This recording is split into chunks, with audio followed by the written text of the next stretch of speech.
Hello there.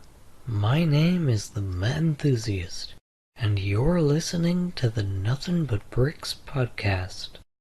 Hello, and welcome back to the podcast. This week I have an amazing guest, StormTheBlank. StormTheBlank is a very active member of the brick filming community. He runs the Twitter page Brick Films Out of Context. He is Bricks in Motion's LAN ambassador and has voice acted in so many people's brick films, it's actually crazy. He himself makes great comedic brick films. He just a few months ago finished his Batman Arkham Games in Minutes series, where he recapped all of the Batman Arkham games in separate videos in a very fun and comedic way. I highly recommend you go check out his YouTube channel and his Patreon. You can find them both under the name StormTheBlank, along with links to them in the description. And with that brief introduction, here is the chat that I had with StormTheBlank. Enjoy. Alright, I am here with StormTheBlank. Welcome to the podcast. Thanks for having me. Yeah, no problem. So I guess to get the kind of cookie cutter questions out of the way, to start, I guess, what got you into brick filming? A love for Lego and uninterrupted time on the internet. Um, Loved Lego for a very long time, and then after I found out about YouTube, was able to look at videos from like Forest Fire and Keshin and Penta and people like that to be able to, get inspired to do that. And it took me a real long time to actually upload what I made. I have a lot of stuff that got lost because I just didn't think they were good enough to upload. But now I feel more confident about it, and I feel like I'm growing a lot. That's awesome. Yeah, I feel like Keshin and Forest Fire and City Penta as well have all been kind of a lot of people's inspirations for getting into brick filming and like the first kind of their first discovery of it as well. Yeah. Um, so yeah, that's really cool. Yeah, so you put out just on the most recent Brick Film Day, the final installment in the Arkham series Yes, I did. recapped. Sorry? Yes, I did. Yes, just agree. Yeah. So what was the process of making those videos like for you? A lot of time was put into it because definitely I had to play the game first and then understand like the different story beats and cut it down to make it understandable to people who haven't played it, but also understandable to get inside jokes for people that have played it. But for the most part, it was doing that, figuring out what was funny about the game, figuring out how to make it funny, and that's mostly that's what it is. Finding, and then I also try to do something different for each video, try to upgrade, and for the most part, I think I did that. I think I still do that. Each video seems like they have something new, and just figuring out what to do differently is what I do for each video. Yeah, cool. And it does seem like as you watch each video that like uh the quality overall just kind of really keeps improving as it goes on. But yeah, definitely. Yeah. So was that something that you like really intentionally spent a lot of time working on, or did it just kind of come with the experience of making these longer videos? Um, well, a lot of something that's been shown to be a trend recently in brick filming is a lot of this in blank amount of minutes. I think Edbound did a lot of them with the Spider-Man movies, and he's doing it with the MCU. So I thought of that, doing that with games, because a lot of people did that. So I did the Arkham series because I'm a big fan of it, and doing that was what got me a lot of my subscribers and what got me a lot of affair and what got me to the place where I am right now. And I'm glad that I did it, and I'm glad that people liked it so much. People still ask me to do certain different things, like, can you do the DLCs? I probably won't. That doesn't make any sense to do just a whole video of the DLCs, but I am working on new videos that are similar to that. That's cool. Can you give any teasers for what specifically they might be? I've done a few streams of me animating the Kingdom Hearts video that I'm working on. Kingdom Hearts is a very complex and overcomplicated series, and to put it into Lego would be very hard to do. But I've talked to people who've played the games. I've spoken to people who are fans of both Lego and Kingdom Hearts who are like, wow, that's going to be a hard task to do. But I'm a fan of this series, and I feel like it'd be fun to do. Yeah, that sounds really cool. And are you kind of expecting that it'll take kind of longer than the Arkham series because there is so much to it then, or There's a lot more games than Arkham, but also the story is more complicated, so it'd be more watering it down to make it understandable. But for the first video, I feel like I'll have it out by the end of the year. I'm already like halfway done with it. oh, cool. So when you're like writing the recap videos, there are a lot of comedy elements, like you're saying. So where do you kind of draw your inspiration from when it comes to like writing comedy, or like getting your sense of humor from like certain TV shows or people or movies? I can't think of any specific shows or movies off the top of my head that I can draw a comparison to, but a lot of the things that I find are funny or things that my friends find funny, and I'd talk with my friends and we'd make jokes and I'd give overviews of what I've done, and I let people read my script sometimes, and when I think of something funny, I write it down, and if it works for a video, I put it in. But for the most part, it just comes off the dome when I'm playing the game and just talking to myself. I should stream them at some point to show the process, but for the most part, it's just a spur of the moment.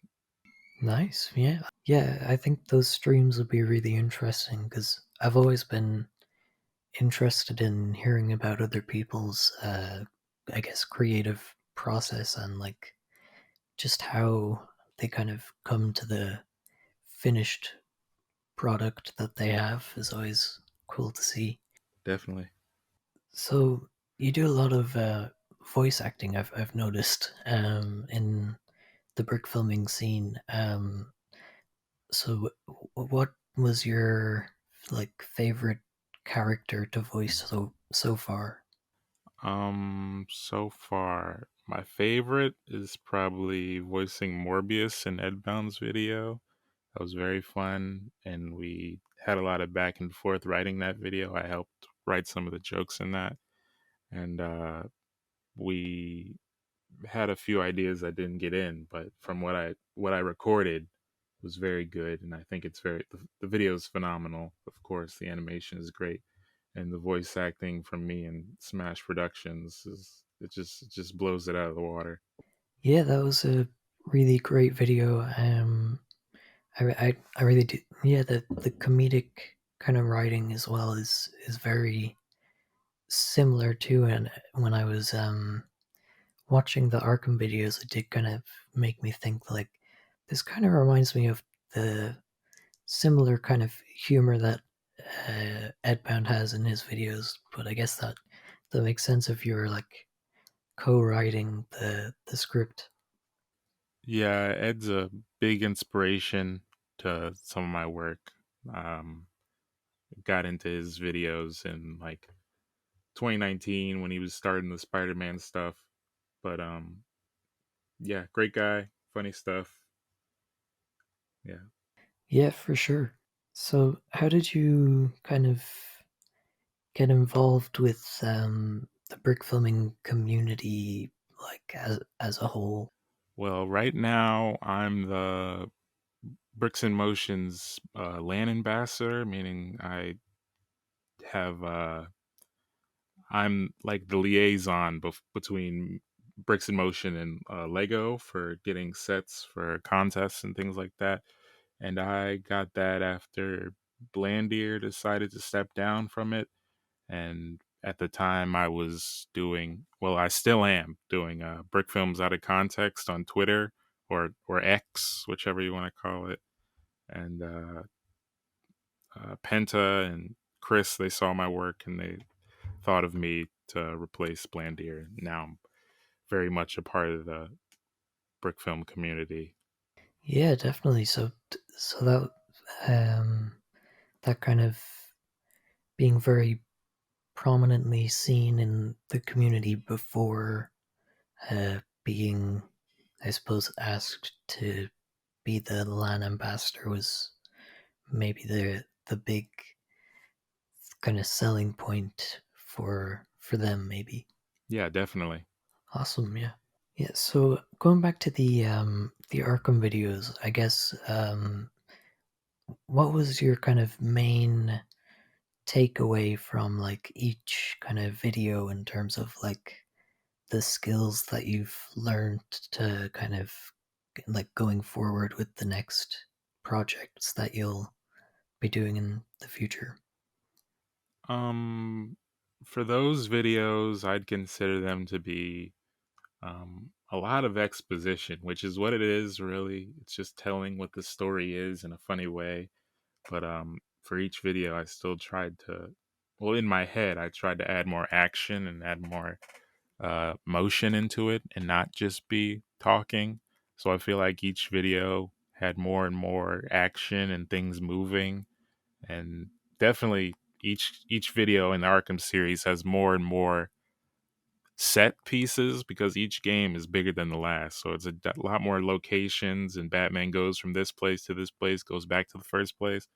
So it was a lot of filming each set at the same time and then coming back to it, which I find kind of tedious and which kind of took a long time to get through, just getting bored with the process. But after a while, it came together and I think it came out great.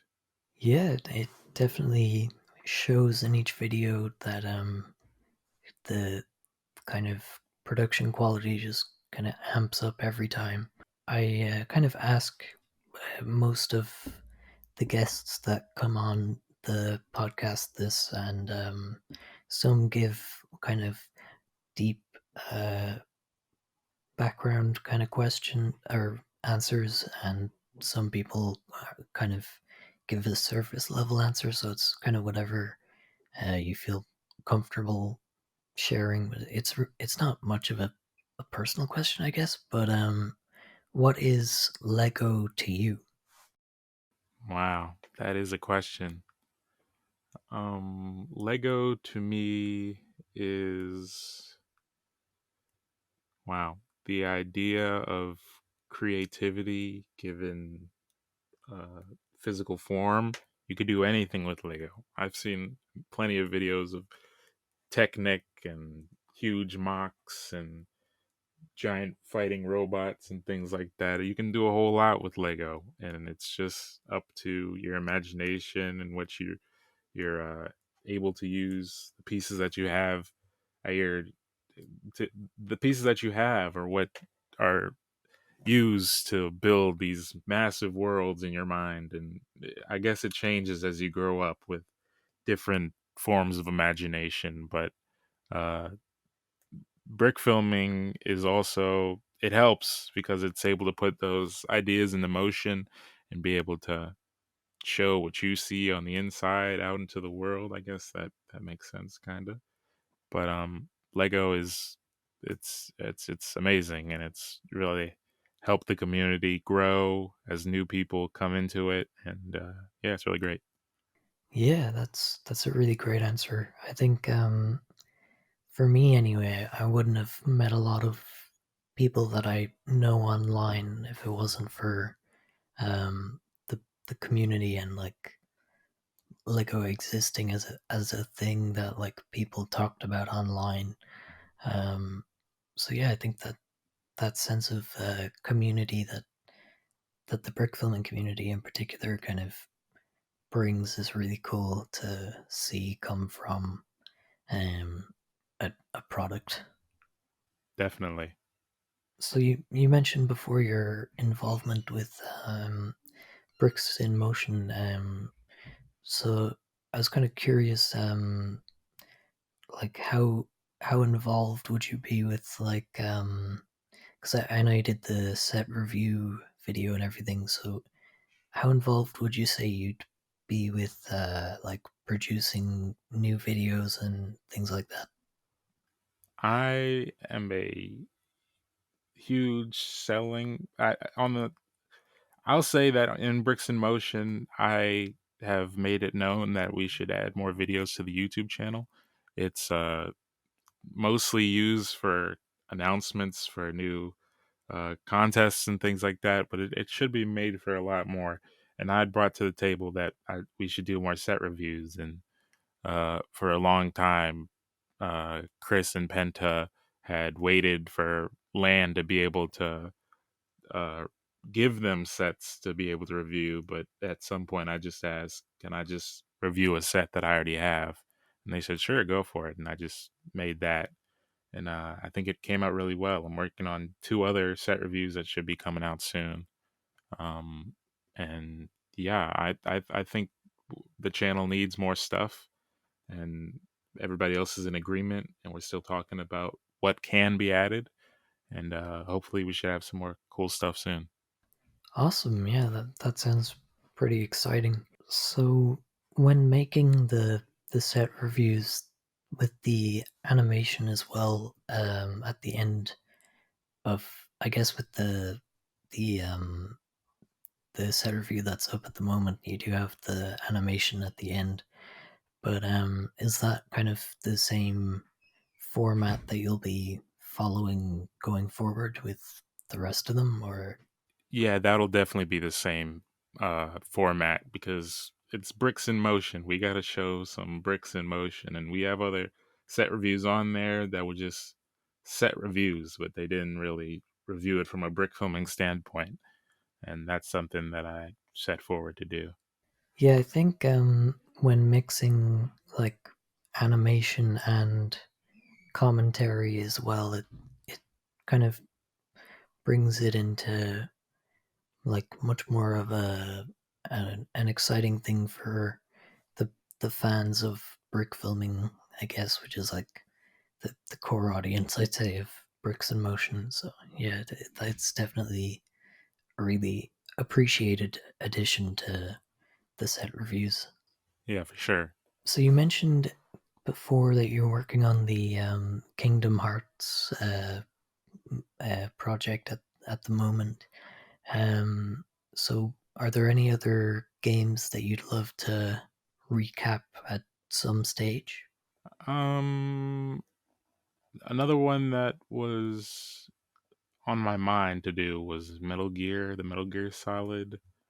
Um, I thought about Minecraft, even though there's 100 million Minecraft videos for Lego, and there's no really real story to it, and there's no real one way to play it.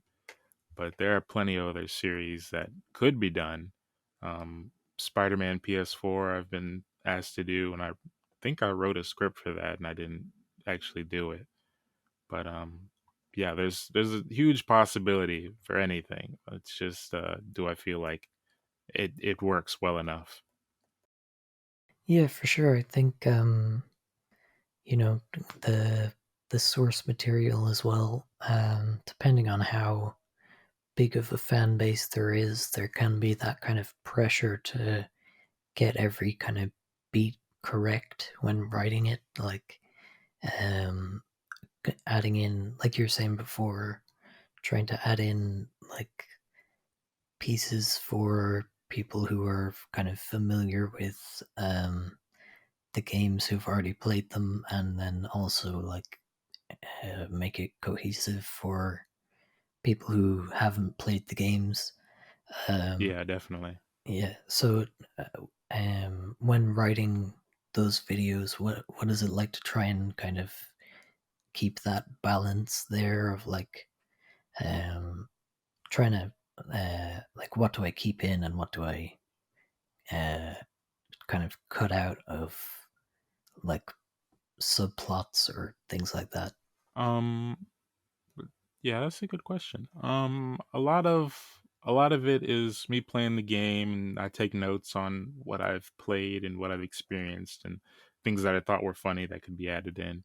But then also I look at other people's like synopsises of the video of the game, and what they think is the important parts of it, and sometimes I look at other people's animations and deep dives and spoofs and things like that for inspiration, uh, to see what else could be added. And for the most part, that gives me a good idea of what the final product could be, without like completely stealing somebody's idea. Yeah, that sounds pretty cool. And I forgot to ask actually, but how long would you say each project would have taken you for the Arkham recap videos in particular? Most for each of them, they took longer for each one.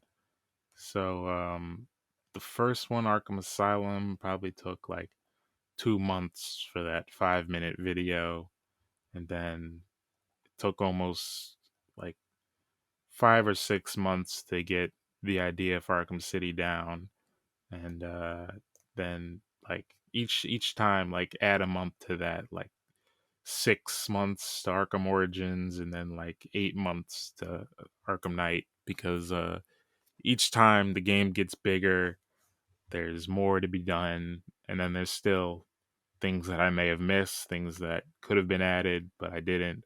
Uh, After the Arkham Knight video that I put out on Brick Film Day, a lot of people were asking why I didn't do the final scene. That was the final scene after the 100% completion, which is like the actual end of the game, and the real answer is I didn't have enough time, and I just wanted a singular due date that I needed to be done with the video, and I gave it to Brick Film Day, and I gave them the trailer and stuff like that to put in their announcement video, and that just turned out to be the day that it came out, and I'm still proud of it. It's very long. Yeah, it's a great video. I'd recommend everyone go check it out. Um, so when you make like a really big project, like these videos, I guess what's the kind of most rewarding part about it? Um, well, as a YouTube, you got to look at those numbers. When I'm seeing the likes and the subscribers go up, that's always a good feeling. But also, I like the comments that I get. I like to reply to comments whenever I get them, or at least for the most part. But definitely seeing people's reaction to the things that are in the video, people liking a certain part, or saying they like the music or the editing in this part, is very uh it's something that I look forward to when I'm done with the video.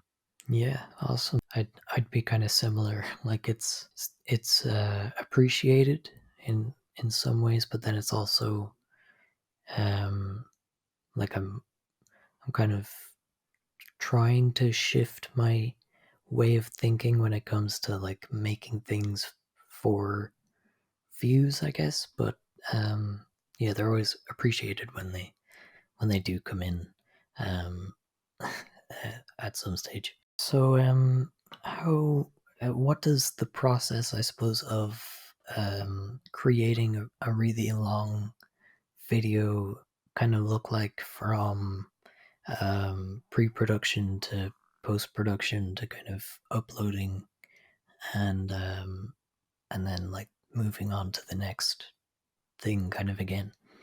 um for the really long productions, it's kind of starts with hyping myself up and saying like this is possible, I can do it, and then going into the writing having other people look at it or throwing around ideas with friends and other people in the community. And then voice acting, getting all that together, animating, that takes forever. Editing's I like editing. Editing's pretty fun, uh, for the most part. But once that all comes together, then I show it around to people, see what notes they have, see what things I could change, and then after a few months, then it's out into the world, and everybody else can see it. Nice. Yeah. Yeah. Following that kind of linear kind of schedule is good for me anyway, of like writing the video and then storyboarding and that just kind of knowing exactly how I'm gonna go about it each time, like just I guess makes me feel more organized going into it, I suppose. Especially for longer projects. But how long would you say the pre-production kind of preparation would take you to kind of do like storyboarding or writing and things like that? For the most part, it probably takes maybe a week or two to get that, but also it still carries on throughout the whole process. I write the script, and then I do a couple revisions, and then do any storyboards for any big action scenes I have thought up, and then as I'm still animating and voice acting and things like that, the changes occur that I have to go back and change the script and do a different voiceover and storyboard its scene differently because of limitations. But for the most part, it's a pretty straight road that just has a few bumps in it. But for the most part, it's pretty good. Nice. Yeah. I also noticed that you do a lot of the voicing of the characters yourself in the videos. Is that kind of for convenience sake, or is it like um, you'd like to get more people involved in the future? Um, for the it's kind of a yes and no because for the most part, it is for convenience. I'm able to do the voice, and in my head, the voice in my head is for the most part the voice that comes out.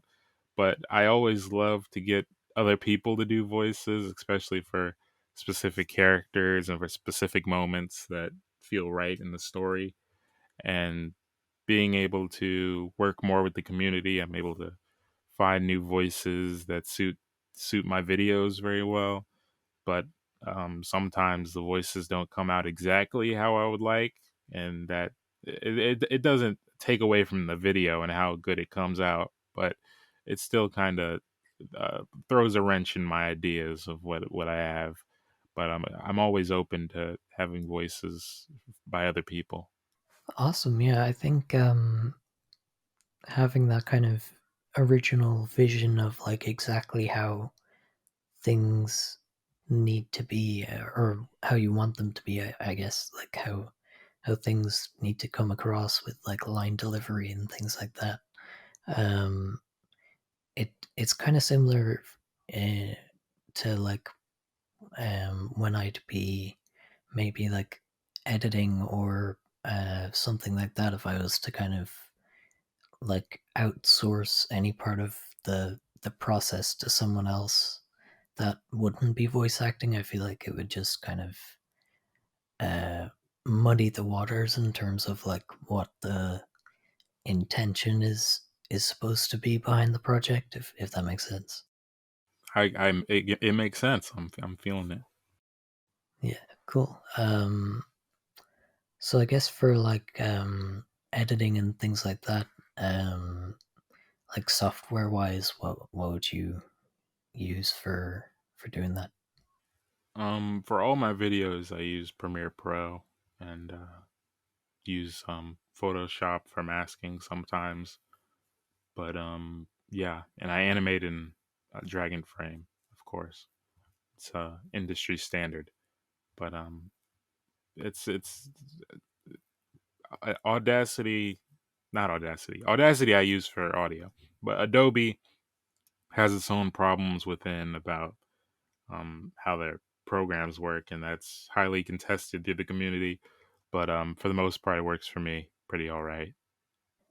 Yeah, I've definitely had my run in with problems with the Premiere Pro software just like crashing and stuff like that before. But I guess since I got a new computer, it's not been too bad, kind of smooth sailing for the most part. Um, but yeah, I definitely get what you're saying there. But yeah, have you been using Dragon Frame for long? Um, I've been using Dragon Frame for a few years now, like slightly before the Arkham videos started coming out. I started using Dragon Frame, and before that, I was using Stop Motion Studio, I think. But um, yeah, Dragon Frame is definitely a huge step up from any other app, and it's definitely there are free alternatives, but Dragon Frame is just very good to use. Nice, yeah. And I guess was there any kind of like when you were starting out, was there any kind of like single moment that made you think like, oh, I want to do this, like I want to start brick filming?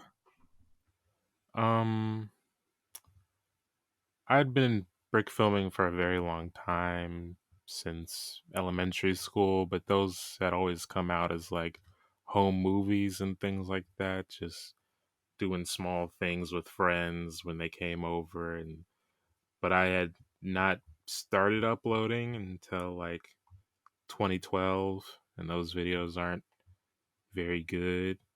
And but as soon as the Arkham videos started doing better, I was like, oh, this is great. These are doing really well. I have a lot of ideas that I've been had over the years, and I should really take the time to start animating those into videos. And now I do that, and they're great.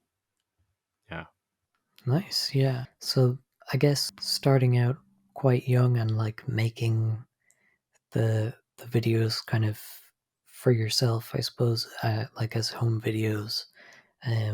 What was it like then to kind of go from that to uploading and like seeing this whole community of people making other stuff similar to it and like getting to talk to them about it and stuff like that?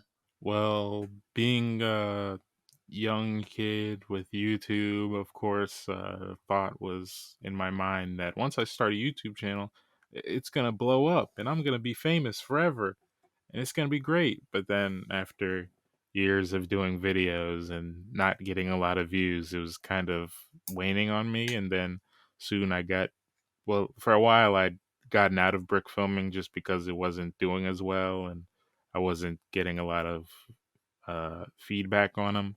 But then Brick Film Day 2021, I did the Lego animated Batman intro, and I spent a couple weeks on that, and that came out really good. And I was like, oh, that was really fun to do.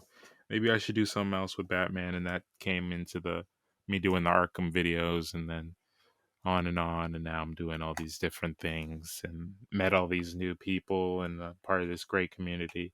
And yeah, it's really been a great part. That's awesome. Yeah, I think the the main kind of driving thing for me um, when it comes to like working on projects and things is definitely like, I guess, passion, but also like um, just seeing like other people in the community kind of being encouraging about it, because I guess if people are in the community, they know like how long things take to do, and if there's like a shot that's really kind of elaborate that people might not normally pick up on, then brick filmers will be like, "Whoa, how did you do that?" So Oh yeah, for sure. yeah, so it's very kind of I guess validating to see so many people um, that are in kind of the same boat of like the same kind of making the same kind of stuff, even though it's quite niche. Definitely. Um, Me being a brick filmer and being a fan of brick filming and Lego for such a long time, I've been privy to a lot of different styles of animation, a lot of different channels I've been following for years, and I have a huge list of a playlist of videos that I get inspiration from for different movements and different things that they do specifically in the editing and things like that. That I'm just blown away when I see new things, especially when I'm on the Bricks in Motion website or on the Discord and I see people sharing their work. I always try to see it and try to see how people are improving, see how what's new in the in the in the world of brick filming. Really, just seeing who's the newcomers, see how they're coming up and things like that. Yeah, it's also really cool to see that too, of like the new upcoming brick filmers, and it's kind of crazy how like how young people can be, but how like much talent they can show in their brick films. Like when I was starting out, I think I was maybe 11, and my stuff wasn't very good, obviously, because I was 11 and starting out. But now it's like you could be really young and still have like somehow really like immaculate animation, and like it's just really cool to see that that kind of change in younger people, or maybe it was just that I kind of sucked at it initially, but yeah, it's cool to see like the the more it goes on, I guess the more accessible it becomes to younger people to get access to like resources on how to get better and things like that. Yeah, there's a huge learning curve that just as you come around and as you work on it for a lot longer, that you're able to see the difference in your work over the time. Especially a lot of artists say this, but after you have, if you look back on your work from years ago, from months ago, and you're like, oh man, this looks terrible, then that means that you're growing. That means that you're experiencing new things. You're working. Your work has changed. Your work has become better, and you're able to grow and grow past that. Yeah, for sure. I think that's those are very wise words for sure. Um, yeah, like I hadn't done an interview in a while, and I was looking back at like the old podcast episodes, and even just like the first interview that I had done was like the first episode. So I kind of just like jumped in, dived in the deep end, I guess, of like not knowing what I was doing, and like it's kind of cringe to see like how uh, bad I was initially. Not that I'm like an expert at the moment, but I just yeah, I would have done a lot differently, and it's like seeing that it made me realize like oh I did actually learn a lot from this. And so yeah, it's cool to get that kind of perspective of like a few years maybe after doing something, and then looking back at a project and seeing that you've like grown a lot, but you might not have seen it as things were progressing. For sure, for sure. You don't really look at it that way until you're past it, because at the moment you're like, oh man, this is great. I'm working so hard. This is gonna come out good. And then by the time you're done with it, you're like, oh man, that was really great. It came out good. And then time passes, and you're like, oh man, I should have done this, this, and this. You're always gonna be your worst critic, but as time goes on, you'll see more that your work has merit, no matter where you're starting from.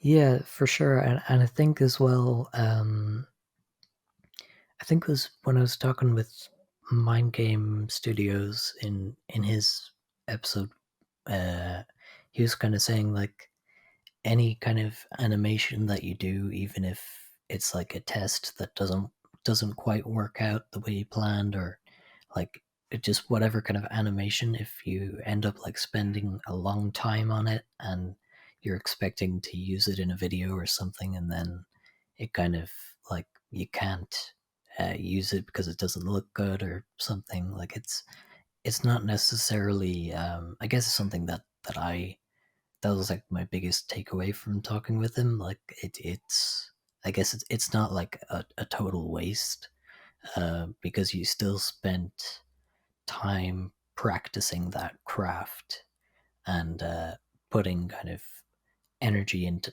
and focus into this thing. So it's like even if you can't use that footage, the experience is still there.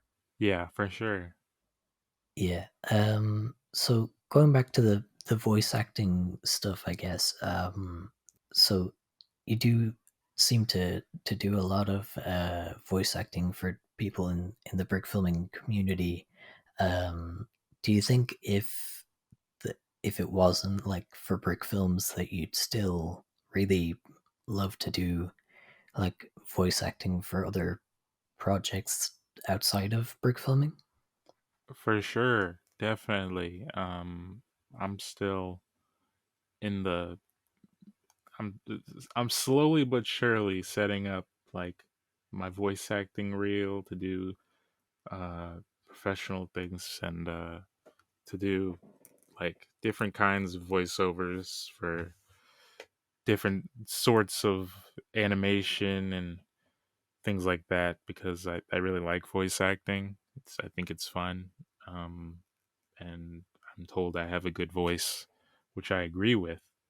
And yeah, I think I might be doing a disservice to myself not to do it, not to experience that.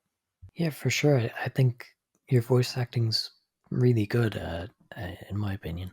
Um, and yeah, I think it's awesome to see like that starting out brick filming, you can with brick filming that people can like branch out into so many different things, like skills that they've learned from brick filming, whether it be like voice acting or like animation, things like that, and then they can use that as kind of like a stepping stone to like the next thing in their life or their career or something like that.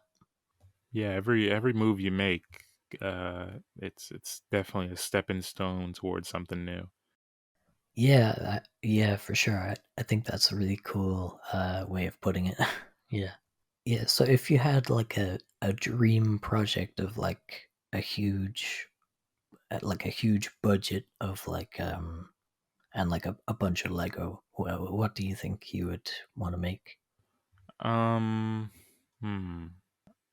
I have ideas for bigger scale things that could be very cool to make if said time and budget was available. And for the most part, um, I started writing things like that could be big, but also just take a lot of time with my schedule and my budget that I have now. But for the most part, I'll just say I'm gonna keep it quiet on that one because, in my opinion, I'm working towards that still, and I'd love for it to be a surprise for when people see it and to be blown away by what I've come up with. Yeah, that's awesome. Yeah. Is there anything that you'd want to chat about? Let me think. What new projects do you have coming out? As a loyal subscriber, I'm Oh, thanks. in tune to want to see what's coming up next. Yeah, I guess just kind of focusing on the animation aspect of things, I'd be working on like some short tests at the moment. Uh, well, I haven't quite done them yet, but I guess the podcast as well. I'll be hopefully interviewing a lot more people now going forward. Um, and yeah, just pretty excited for the direction that I'm going with things in general. I feel like, uh, but yeah, I appreciate that you watch the videos and stuff. Yeah, I'm subscribed to a lot of people, and because I want to see what's new out there and what's being done. But it's great to see that you're still working on the animations and still growing as an animator. That's good. Yeah, I feel like that's kind of always been like the the goal for me at least is just like animation wise, how can I do better? Um, so I feel like in the past, maybe the filmmaking cinematography aspect of things has kind of suffered as a result of like not really spreading spreading out to all aspects, like just focusing mainly on this one thing. But I don't know. I feel like maybe it's like what I was saying earlier about how you can branch out into different things from learning so much just from like brick filming, um, with like filmmaking and things like that as well. But I guess have you ever like uh, tried to integrate kind of filmmaking techniques into your videos? And would you have learned them like if it wasn't for brick filming? Um, I'm a huge movie fan, and I consider myself to be a filmmaker, and I try to put a lot of effort into my brick films as much as anything that I would shoot in live action. But there's definitely a limitation to brick filming. It's definitely, I've heard it said that it's not taken as seriously as live action or as regular 2D animation, which is very true.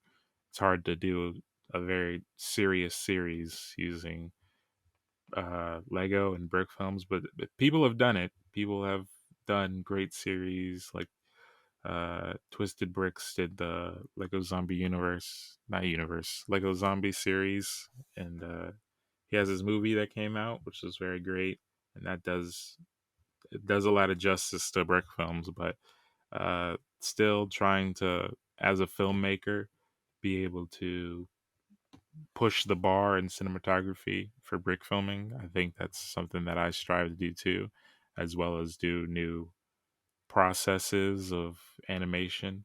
I think I try to do that as well. That's awesome. Yeah, I think learning filmmaking techniques is definitely something I've got to work on myself. But yeah, I feel like for a lot of like great brick films, it's a great mix of like filmmaking skill and like brick filming or animation skill, and it's like all the different kind of pieces of the puzzle coming together. But what would you say would be your like all time favorite brick film? All time favorite. That's a hard question. Hmm. Um, I have a few, I'd say. Um, some of the classic forest fire videos are pretty funny, for the most part. And his newer things have been really great with the animation. He's grown a lot as an animator, and um, that makes his animations come out a lot cleaner. One of my uh, definite favorites is some of Ed Bound's work. His recap series, of course, inspiration of mine. Corbanzo Films' Robin Hood. That's good. Um, yeah, there's a lot of people. I can say more animators that I've seen their work and been like, oh, that's great. Corbanzo Films, Pantsa Hat, classic Pantsa Hat. Let's say that. Loft Studios, Keshin, Nathaniel Henley, things like that. People who take action in a really great way, using the frame rate to their advantage, and having great animation in general, along with good, funny stories, is always what I'm looking for, really. Nice. Yeah, I think that a lot of those, or all of those brick filmers listed are really talented, and as well with Edbound as well. You mentioned before that you're a fan of Edbound's videos and that you take inspiration from his stuff. So I was kind of wondering, like, when when you kind of started working with him on videos, what was that like to go from like a fan to like a collaborator? It was very strange. It still is. Um, Being able to look up to somebody's work, and then uh, almost it surprises you to be able to say that you work with them now, and you collaborate with them on work and things like that. And it's a huge opportunity, not just for me, but well, mostly for me. But Ed's videos have been seen by a lot of people. It's very funny stuff, really well animated, and for me to be able to lend my voice and to give some sparing ideas to him is always great, and so it's a great feeling. Yeah, that's really cool. I think, yeah, getting kind of like uh, your foot in the door as like an established brick filmer in the brick filming scene definitely, I think, would would come with like trying to reach out to the top dogs kind of thing at some stage. But also, I think the fact that like people would agree, then like when you appreciate their work and then they agree to like work with you because they appreciate yours, it's like it's really cool because it kind of gives that validation that I was talking about earlier of like how the community kind of keeps you going. Yeah, at least for me, like with the passion for making videos. Yeah, definitely. So if there was like any like theme that you could kind of invent for Lego to make into sets, like whether it be a game or like a movie or anything, what would you want to see them create? Um, for a long time, I had wanted Lego Muppet sets, and then we got the CMF series, and I think that was really cool, and that came out great. But that would be cool to have designated sets for that. But yeah, Lego is a huge brand with a lot of places they can go.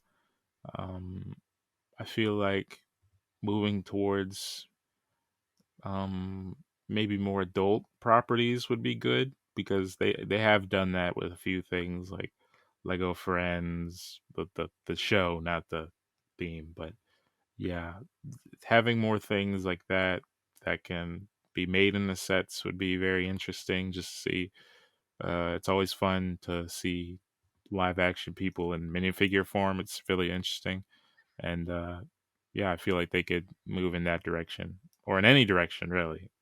Yeah, for sure. I think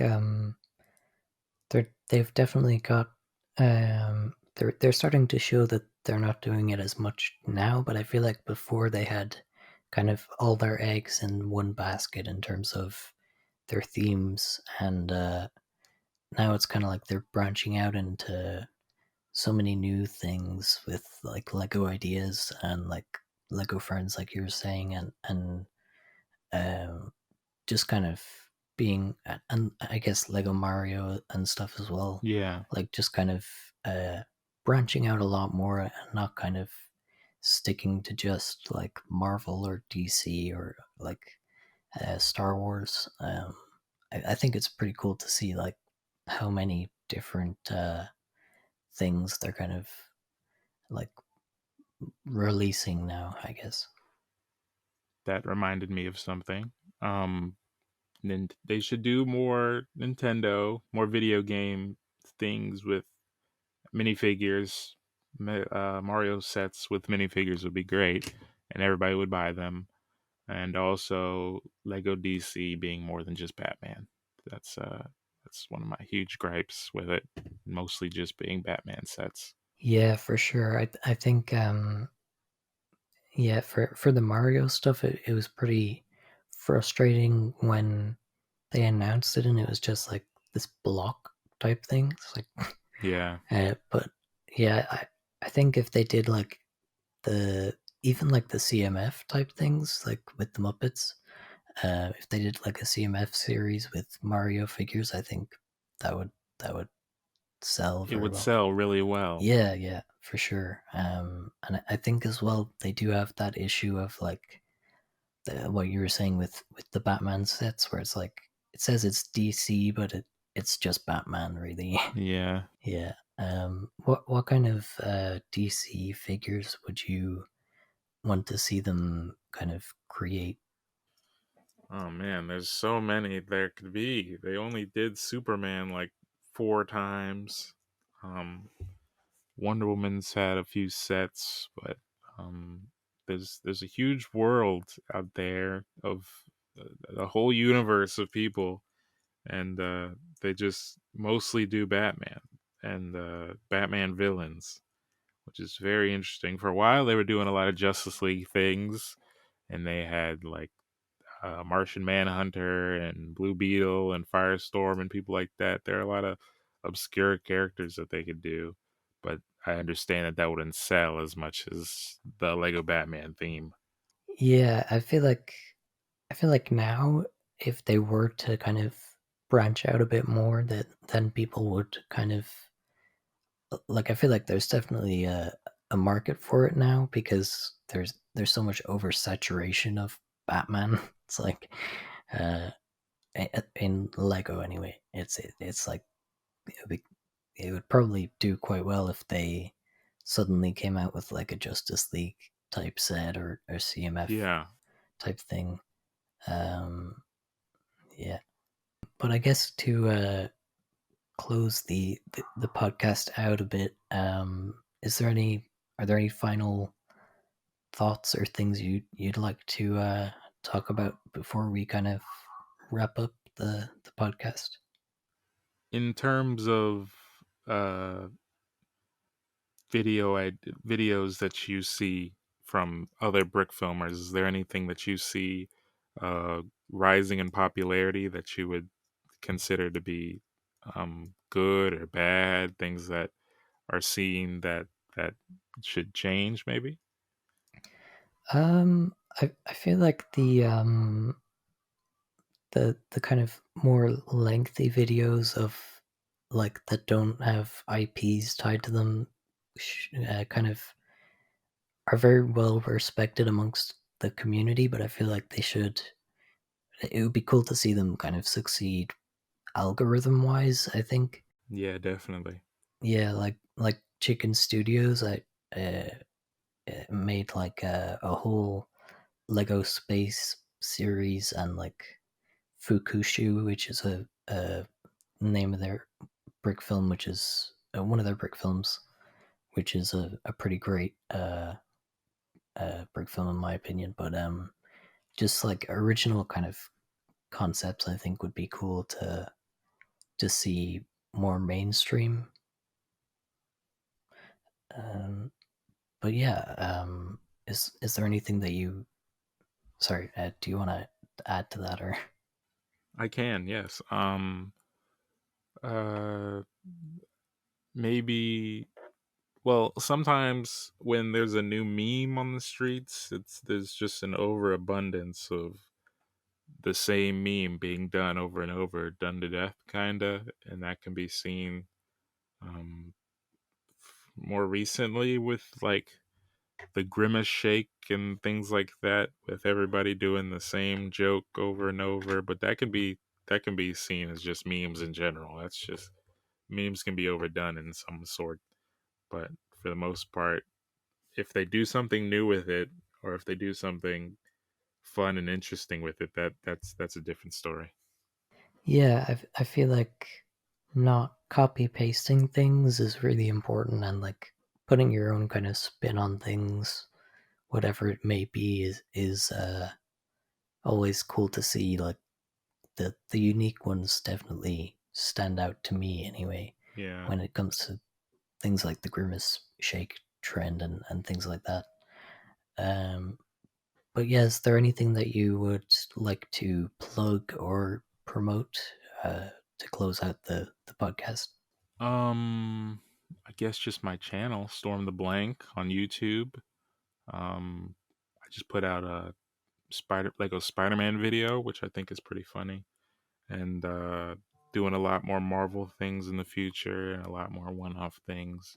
Hoping to get a lot more things out as my schedule just changes a lot. But yeah, subscribe, join the Patreon if you feel inclined, and yeah, that's pretty much it. Awesome. Yeah. Thanks so much for coming on the podcast. No problem. It was a blast. Yeah, for sure. So that was my chat with StormTheBlank. I hope you guys enjoyed. Be sure to go to the links in the description and check out StormTheBlank's YouTube and Patreon. Thanks again to StormTheBlank for coming on the show. If there are any other brick filmers that you would like to see me interview in the future, please let me know and I'll try my best to make it happen. If you enjoyed this, a like and a comment would be greatly appreciated. Be sure to subscribe to the channel and turn on notifications so you never miss a new episode of the podcast. Thanks so much for tuning in, and I'll see you in the next episode of the Nothing But Bricks podcast.